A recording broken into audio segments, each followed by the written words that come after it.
I want to be #1 in the world, obviously, but that's my biggest goal. I got to the finals a lot with T-DOS. It's one of the big 14 and under tournaments. I won one of the Super Nationals gold balls in doubles when I was 9. I also won the Orange Bowl when I was 11. I want to be #1 in the world, and I've always been the person who just wanted to be the top, and that's just the way I am. And my brother is the same way. My first tournament was when I was 5, and when I was 8, I won the national 9s, and so that was the biggest national tournament I'd won at the time. And then I kind of progressed up to grade A's and 1s and 2s, and then I won the Osaka Mayor's Cup in Japan when I was 15, so last year. I guess I haven't won the first pro title yet, but that's what we're going for. Ryan reached the point in the last year where there just weren't enough good players to work out with. And this place has the best players in the world. Nick talked to us about coming here, so that kind of, I thought this would be a better fit for my kids all the way around. We've sort of hit a double win there. We got a great coach. He brought his 2 sons with us, so that's a great scenario there.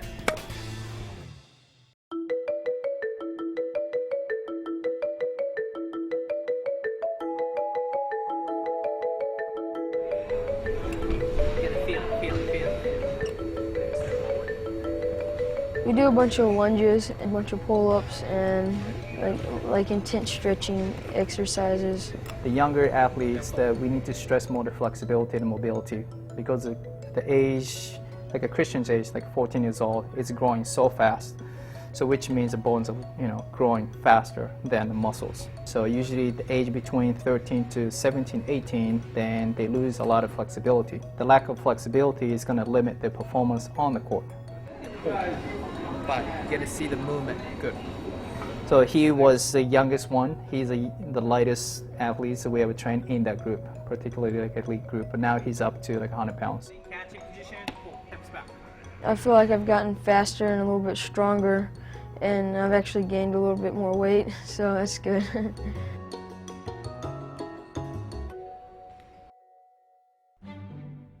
Well, I had a lower back injury and ended up having to take some time off, but we're in the process of getting it back to 100%. When I first evaluated Ryan, he was actually in a hard brace, a hard cast that went from here down to his low back. And he had to wear that 24 hours a day, 23 hours a day. Good. Control it coming out. I mean, Graham's been great. I mean, he's been more than you can ask for as far as a physician goes or a physical therapist. He had basically what you would call a stress fracture in his low back. So you got to be very careful with any loading activities or twisting and turning, rotational activities. It's mainly stabilization work that we do, and everything's kind of paying attention to strengthening and stabilizing the core. We want him to be able to withstand the forces that tennis requires, so we need to be able to make sure his strength and his flexibility can handle that. Right now, the initial plan for the first tournament is probably March. I'm not having any pains right now, so that's the main thing that we're looking at.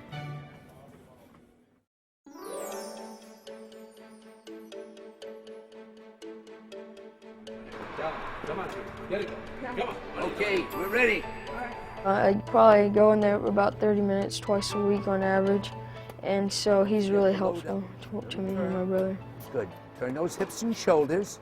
We're working on the forehand. Backhand superb, good serve motion, good volley, and he has the nose of an elephant out on the court. But his forehand was not what it should be. Finish. Very nice. He was kind of working on the follow through and turning your shoulders and getting the power from rotating and not falling off, because I was kind of falling off a little bit, so I thought that could help. All right, Christian, that's excellent, boy. Getting better, man. Getting better, huh? All right, good. Well done. I'll take Ryan now. What we're working with Ryan is definitely working on his core, so they can have a much more solid base on contact, and the forehand just had too much spin, it had too much action, and what we're doing is teaching him how to drive through the ball that has penetration and we've made fantastic progress already. Good boy. Turn those hips and shoulders. Turn. Good. And have somebody like that out there willing to help you and wanting to help develop your game I definitely pay attention to everything he says. It's something that I'm very lucky to have such an opportunity like this. Well done, buddy. Hey, it's getting better. It's getting feeling a lot better. My situation's unique. I'm fortunate in that I see my kids 24 hours a day. They go to work with me, they go home with me, they go to the movies with me, and my wife does all their homeschooling. Did you already tell them what you want to do? To move down here just for our tennis and stuff I don't know, it's nice for my parents to do that. Me and my brother really appreciate everything my mom and sister have done. I mean, my mom's been great with everything ever since we were little kids. She's always done what's best for us. I think she's just as excited as we are because she loves being in the atmosphere of things, and she knows how excited we are to be here.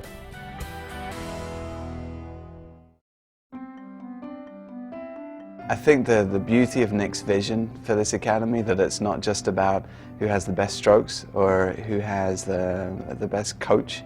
I think that Nick understood that it's about a whole range of things that it takes to make a champion. And so that means for us, mental conditioning for a player just as much as the physical fitness and physical conditioning.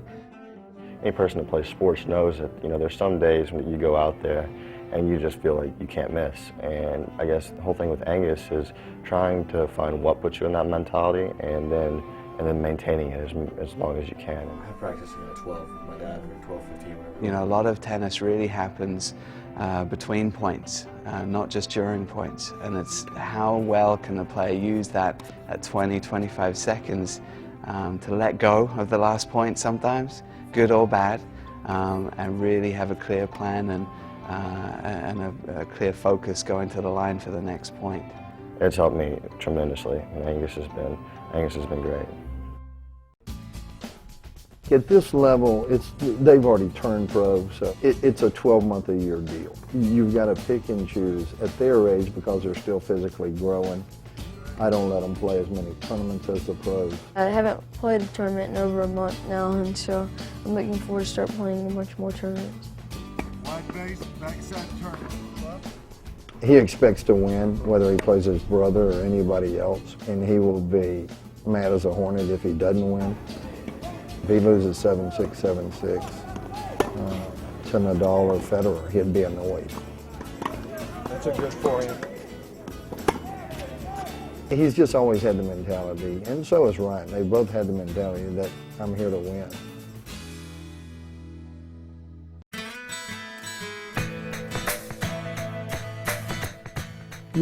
They're 2 years apart, and they're like any kids. They fight, and argue. But then it's funny because they'll act like they're mad at each other. But the first time one of them's at a tournament without the other one, they're always calling and checking on each other. So one minute you'd swear they hated each other, and the next minute you go, oh, they're close as they can be. Yeah, we push each other because when it gets really competitive and intense, and sometimes we'll argue, we both want to win. I can't lose to the younger one on camera. That's impossible. That's just like a wall being an older brother. It's a lot easier whenever I've got someone else that has the same goals I am, even if it's my brother.